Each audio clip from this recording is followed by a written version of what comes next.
നമസ്കാരം. ഇന്നത്തെ സുഭാഷിതം 1597 ദിവസം.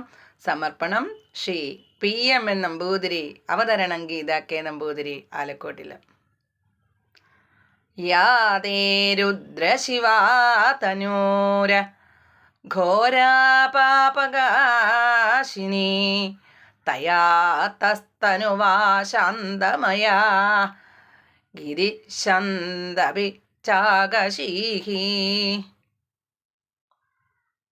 അർത്ഥം: വേദങ്ങളെ വെളിപ്പെടുത്തി ലോകങ്ങൾക്ക് മംഗളമരുളുന്ന അല്ലയോ രുദ്ര, ഘോരമല്ലാത്തതും പാപങ്ങളെ നശിപ്പിച്ച് പുണ്യത്തെ പ്രകാശിപ്പിക്കുന്നതും ആനന്ദമരുളുന്നതുമായ ആ സ്വരൂപത്തെ കാണിച്ച് ഞങ്ങളെ സുഖികളാക്കി തീർക്കേണമേ.